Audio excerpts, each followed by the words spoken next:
This is Chicago in 2025. Videos all filmed in the same month, all showing the new reality of law enforcement and immigration policy in Donald Trump's America. More than 1,000 arrests across the city, often in military-style raids. What you're seeing in these videos is an immigration agency with vast sums of money waging an entirely new version of law enforcement. With agents accused of acting with impunity, while those detained are denied access to due process. Do you have a signed judicial warrant for him? In this episode of The Foresight, we'll look at how the ICE in these videos is almost unrecognizable from the organization created more than 20 years ago. How it's been supercharged by a bumper budget from Trump's $170 billion immigration crackdown, executing a mission that goes well beyond Chicago. Their plan all along has been to cause chaos. What the Trump administration argues is about delivering on a key campaign promise. The United States cannot be the welfare giver of the world. And we're going to look at why all of this could either lead to Americans finally coming to terms with undocumented immigration in their communities, or be the start of a huge shift in law enforcement that forever changes America's reputation as the land of the free.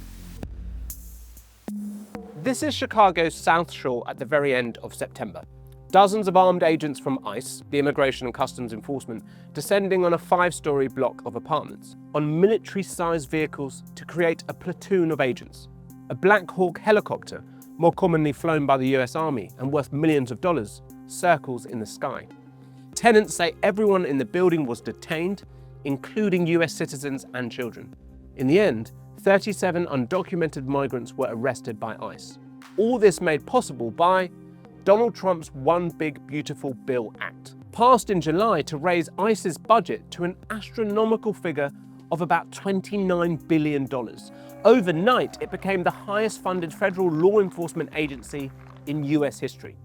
If ICE was a military, it would be the 17th richest in the world, worth about the same as Canada's entire armed forces. ICE's budget on its own is now nearly the same as all other federal law enforcement agencies combined. That includes the FBI, DEA, and all federal prisons. This is an absolutely unprecedented amount of money that could really supercharge immigration enforcement in the United States. ICE has been around since the early 2000s, and it's seen huge growth since then, but nothing like the shift we're seeing now. The agency was founded as part of the newly created Department of Homeland Security. It was a response by the Bush administration to the 9/11 attacks, a complete overhaul of US security. We're doing everything we can to protect America. As part of this, ICE's core mission is to enforce immigration laws, targeting those who enter the US illegally. It works closely with Customs and Border Protection, and between 2003 and 2024, the agency saw their combined annual budgets grow from just under $10 billion to nearly $30 billion. For nearly 2 decades, as the budget steadily rose, so did the number of arrests and detentions, under both Republican and Democratic presidents. In fact, Barack Obama was known as the deporter-in-chief, removing more people on average per year than Trump managed in his first term. Obama's administration said it was focused on undocumented immigrants convicted of a crime, or with outstanding criminal warrants. Trump and Biden were able to push back millions at the border thanks to special powers granted during the COVID pandemic. So what you had was a deportation strategy that focused either on the southern border or on crime. But that's not the approach anymore. Past administrations have targeted their focus on people who pose national security, public safety threats, and recent border crossers. This administration has said, if you are here without authorization, you are a target. Donald Trump was elected on a promise of mass removals. The largest deportation operation in the history of our country. He wants ICE to arrest 3,000 migrants a day and deport 1 million people every year. And his big, beautiful bill reflects that, radically changing ICE's priorities and completely altering law enforcement in the US. The $29 billion budget is just one part of a much bigger spend on immigration and border enforcement that's set to reach $170 billion. That includes another $45 billion for ICE to build new detention facilities. And with their targets, they'll need it. The massive cash injection has seen a supercharging of arrests and detentions already. Daily numbers have hit highs of nearly 60,000 so far this year, practically maxing out the capacity of detention centres across the country. So today, the focus isn't on keeping people out, it's about kicking them out instead. But who are all these people being arrested by ICE? This woman, being pinned on the ground in Chicago's Lincoln Square neighborhood and handcuffed by two masked agents, is Debbie Brockman. I work for WGN. She's a journalist working at a local Chicago TV station and an American citizen. DHS says she was arrested for throwing objects at law enforcement. Join ICE and help us catch the worst of the worst. ICE and the administration have said they are targeting the worst of the worst, dangerous criminals who pose a threat to the public. But as that video of the Brockman arrest shows, that's never quite been the case. A very public approach to mass blanket arrests has led to large numbers of people being wrongfully detained, or as Donald Trump's border czar Tom Homan puts it, collateral damage. But according to Stephen Miller, credited as one of the key architects behind Trump's immigration policy, they're not arresting enough people. Reports say he went to ICE's headquarters in May and confirmed that criminals were not the sole focus anymore, that agents should just get out there and arrest illegal aliens. And if you're following their policy, he's probably right. If you want to deport 1 million people a year, and you're focusing on the roughly 14 million in the US illegally, you're going to have to start detaining people with no criminal record, because most people in the US without legal immigration status aren't criminals, and studies show they're less likely to commit crimes. People who have an irregular immigration status want to do the right thing. They want to get immigration status in the United States, and so they are generally comply with any requests that are made of them through the immigration courts. Just look at the latest figures from September. Of the nearly 60,000 people put in detention by ICE, about 28.5% of them have a criminal conviction and 25% have pending criminal charges. That means they have no access to the proper legal process. So nearly half of the people ICE are detaining right now have no criminal conviction at all. Illegal immigrants are here illegally. And if you do not enforce the law with regards to illegal immigration, then you will have more illegal immigration. Do you have a judicial warrant? ICE has been arresting people everywhere, in car washes and parking lots, and even outside routine immigration hearings as people leave the courtroom. It's happening in cities across America, from LA to Washington, and now Chicago. They've even named their action here in Chicago. Operation Midway Blitz has seen close to 1,500 arrested in just a matter of weeks.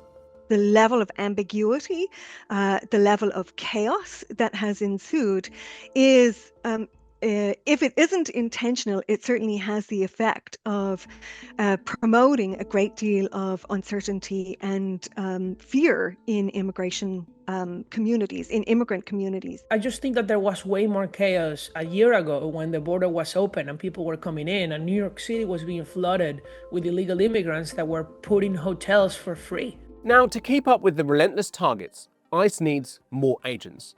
And they've set to use some of that extraordinary budget we were talking about to increase staffing levels by 50%. And they're throwing all sorts of financial incentives at potential recruits, like sign-up bonuses and student loan repayments, and making it easier than ever to join by removing age limits. And it seems to be working. The agency received more than 100,000 applications to join by mid-August. Now, obviously, not all of those applicants will pass the screening process, which includes a medical exam and drug and physical fitness tests. But critics are worried that a mass hiring spree could lead to poor recruitment and performance, causing mistakes and abuses, especially at a time when agents have a quota of people to arrest and deport. Recently, one ICE officer was placed on leave for violently pushing a woman to the floor in the corridor of Federal Plaza in New York City. The DHS Assistant Secretary said that the officer's conduct was unacceptable and that ICE law enforcement are held to the highest professional standards. That officer was then reinstated just days later. Critics are also worried about the type of people ICE is looking to recruit, pointing to adverts used by the DHS to entice applicants. The department is using posters with a distinctly 1930s and 40s feel to them. America needs you to deal with an invasion of criminals and predators. Help your country by reporting all so-called foreign invaders and calling on Americans to defend your culture. Attention Chicago law enforcement. Police officers across the US are being targeted, calling on them to quit and join ICE to deport immigrants rather than letting dangerous illegals walk free. Certainly, this is an exceptional push in terms of press relations and advertisements that the administration is making to be emphasizing this nationalism and pride in your country message. And absolutely, there are questions that people are raising about if this is intended to be bringing in people who may have different motivations. It's not that they vote for the president, therefore they work for ICE. It's that they work for ICE, therefore they vote for the president because they know what they're facing. Now, critics of the president's policy say that what is behind all of this is politics, that Trump and his administration are creating more conflict between Republicans and Democrats. Those recruitment ads we were just showing you, they were mostly targeted at Democrat-run cities like Chicago, Denver, Albuquerque, and Atlanta.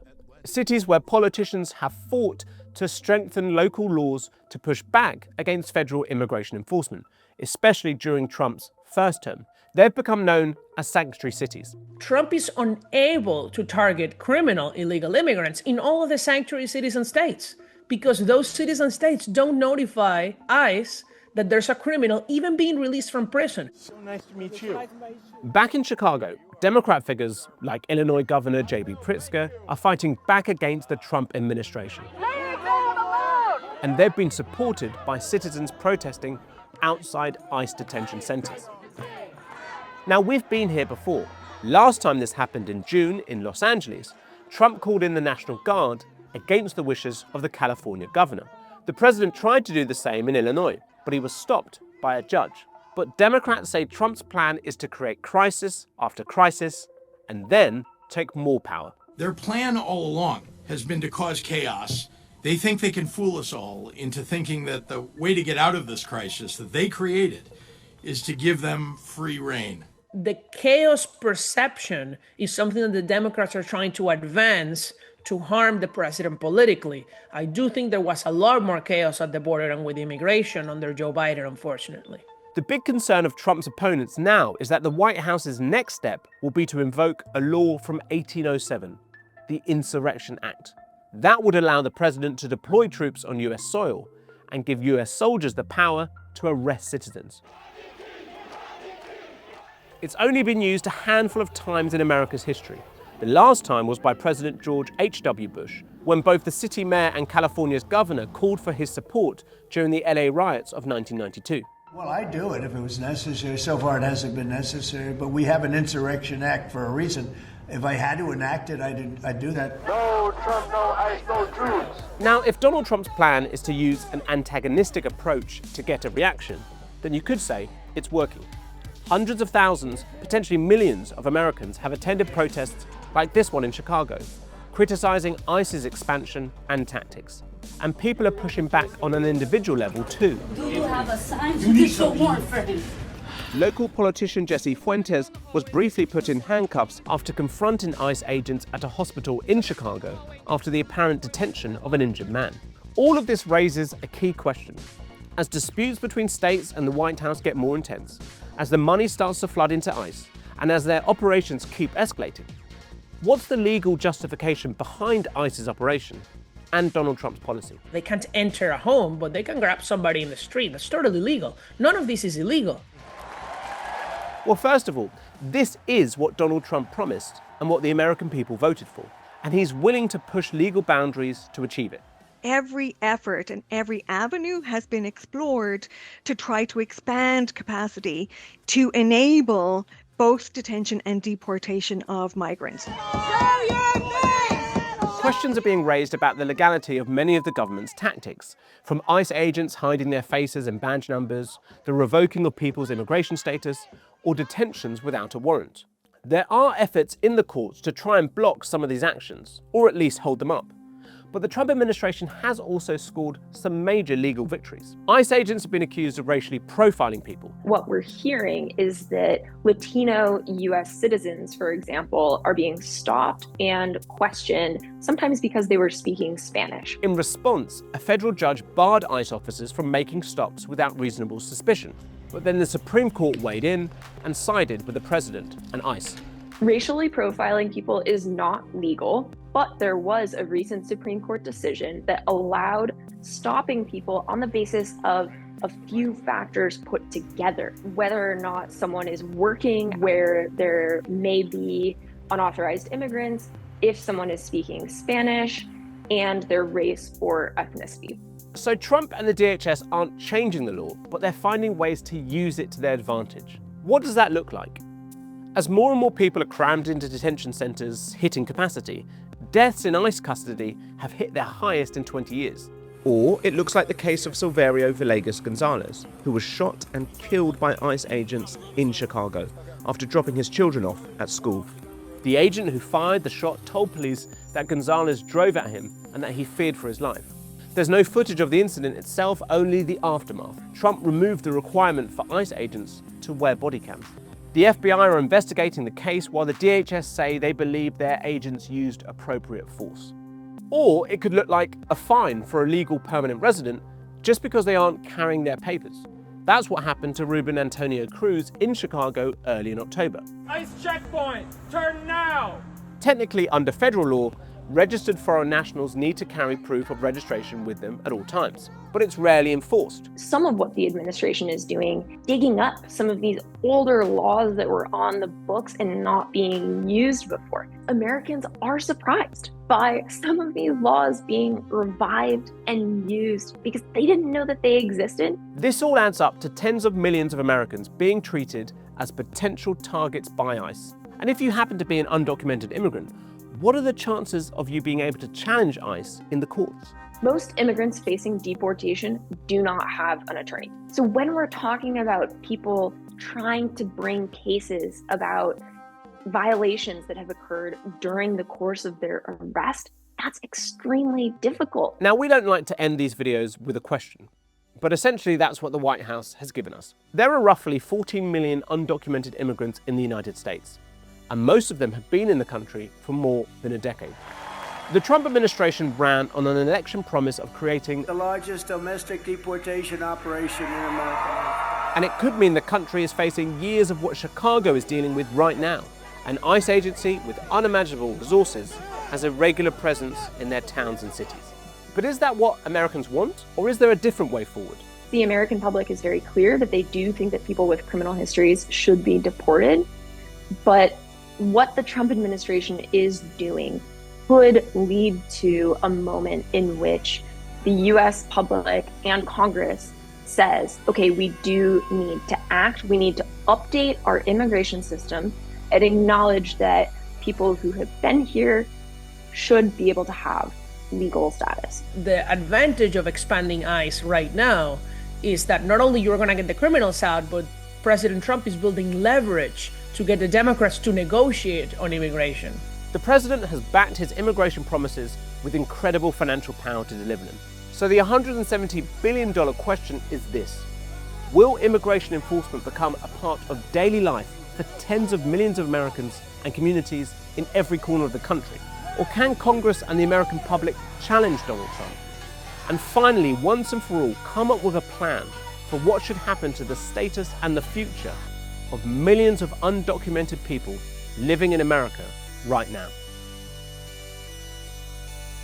Thanks for watching this latest episode of The Foresight. If you like stuff to do with America, maybe you'll like one of our previous episodes about the hidden Jeffrey Epstein files, or maybe you want something completely different like our piece on Russian interference in Moldova. If you like this video, please subscribe, and if you've got anything you want to say, the good, the bad, the ugly, or maybe what topic we should do next, please leave a comment below.